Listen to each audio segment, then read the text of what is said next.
Kila mtu anatamani kuona maisha yake yakibadilika kutoka hali ya kawaida kwenda kwenye mafanikio makubwa. Watu wengine wanataka kuboresha kipato chao, wengine wanataka kuwa na afya nzuri, elimu nzuri, biashara zenye faida kubwa na familia yenye amani. Mabadiliko ya kweli huwa yanaanza ndani ya mtu mwenyewe, namna anavyofikiri, anavyotumia muda wake, anavyotumia fedha zake na maamuzi anayoyafanya kila siku ndiyo huwa yanaamua maisha atakayoishi. Mafanikio yanajengwa hatua kwa hatua kwa kuwa na mtazamo chanya, nidhamu, uvumilivu na kujifunza kila siku. Hakuna anayebadilisha maisha yake kwa siku moja. Kila mabadiliko makubwa huwa yanaanza na maamuzi madogo ambayo yanatekelezwa kwa uaminifu kila siku. Njia ya kwanza, ondoa mawazo hasi. Mabadiliko ya maisha huwa yanaanza kwenye akili. Kama mtu anaamini hawezi kufanikiwa, hawezi kujifunza na hawezi kubadilika, kwa sababu ataendelea kuishi kulingana na imani hiyo hiyo aliyonayo.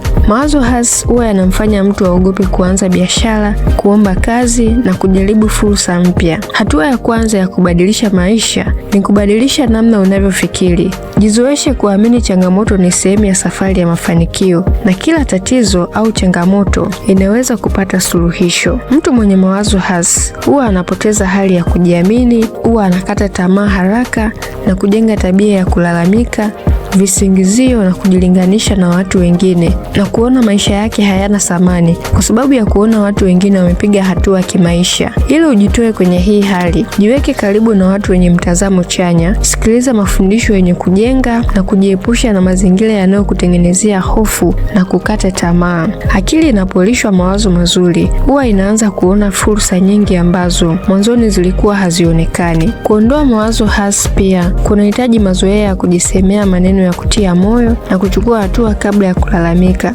Kila siku jiambie, unaweza kujifunza, unaweza kuboresha hali yako ya kifedha na unaweza kufikia malengo yako kama utaweka bidii, nidhamu, mwendelezo na kuwa mvumilivu. Usikubali kushindwa mara moja kukufanya uamini wewe ni mtu wa kushindwa na kufeli kila siku kwenye maisha, kwa sababu hata watu wengi waliofanikiwa walipitia vipindi vigumu, lakini hawakuruhusu mawazo hasi yatawale akili zao. Walibaki na matumaini, waliendelea kufanya kazi kwa bidii na wakafikia mafanikio kulingana na malengo waliojiwekea. Njia ya pili, weka malengo ya muda mrefu. Kila mtu anayetamani kubadilisha maisha yake anapaswa kuwa na malengo ya muda mrefu. Malengo huwa ndio ramani ya maisha, kwa sababu huwa yanamwelekeza mtu mahali anapotaka kufika. Bila malengo, mtu anaweza kuishi kwa mazoea na kufanya maamuzi ya kila siku bila kujua kama yanampeleka mbele au yanamrudisha nyuma. Malengo ya muda mrefu yanaweza kuwa ni kujenga nyumba, kufanya biashara kubwa au kuwa na uwekezaji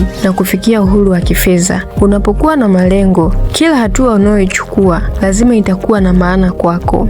Malengo ya muda mrefu huwa yanamsaidia mtu kuwa na subira pamoja na uvumilivu. Mafanikio makubwa hayaji kwa siku moja, huwa yanajengwa kwa miaka, kwa kujifunza, kufanya kazi kwa bidii na kukabiliana na changamoto. Watu wengi huwa wanakata tamaa kwa sababu ya kutaka matokeo ya haraka, lakini mwenye malengo ya muda mrefu huwa anatambua kila hatua ndogo anayoipiga leo ni sehemu ya mafanikio yake ya kesho na kumfanya aendelee kujituma hata kama matokeo hayajaonekana bado. Lakini pia malengo ya muda mrefu huwa yanamsaidia mtu kupanga matumizi ya muda, fedha na nguvu zake kwa busara. Badala ya kutumia rasilimali alizonazo kwenye mambo yasiyokuwa na manufaa, anatumia fedha zake kwenye shughuli ambazo zitamrahisishia kufikia ndoto zake. Kitu cha muhimu ni kuandika malengo yako na kuyaweka kwenye sehemu ambayo utakuwa unayaona mara kwa mara ili yakupe sababu ya kuendelea kupambana. Njia ya tatu, achana kwanza na starehe.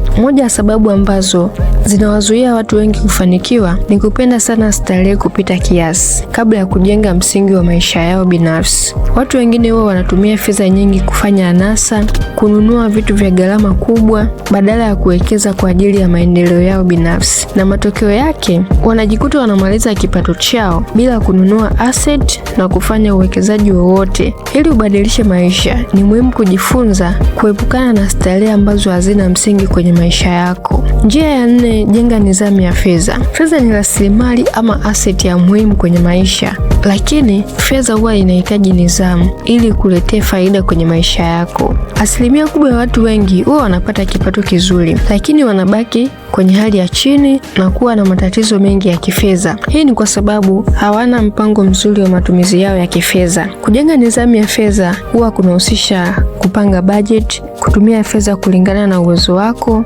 kuishi chini ya kipato na kuepuka matumizi yasiyokuwa na ulazima. Nidhamu ndio msingi wa mafanikio ya kudumu. Lakini pia nidhamu ya fedha huwa inamsaidia mtu kujiwekea akiba na kuwekeza kwa ajili ya maisha yake ya kesho. Njia ya 5, penda kusoma vitabu. Vitabu ni hazina kubwa ya maarifa na uzoefu wa watu waliofanikiwa duniani. Kusoma vitabu huwa kunamwezesha mtu kujifunza mambo mapya na kuepuka kurudia makosa yaliyofanywa na watu waliopita. Kupitia vitabu, mtu anaweza kujifunza kuhusu biashara, fedha, uongozi pamoja na maendeleo binafsi. Na kupitia maarifa atakayojifunza, yatamsaidia kufanya maamuzi mazuri na sahihi kwenye maisha yake. Unapoongeza maarifa kwa kusoma vitabu, unajitengenezea mfumo ambao utakusaidia kubadili fikra zako kutoka kwenye mtazamo hasi kwenda kwenye mtazamo chanya. Na hii itakusaidia kuona fursa na kuzitumia pia. Kubadilisha maisha sio jambo la siku moja. Ni kitu ambacho kinahitaji muda mrefu wenye mfumo na mkakati wa kubadilika. Kwa kuondoa mawazo hasi, kuweka malengo ya muda mrefu, kuachana na starehe zisizokuwa na kiasi,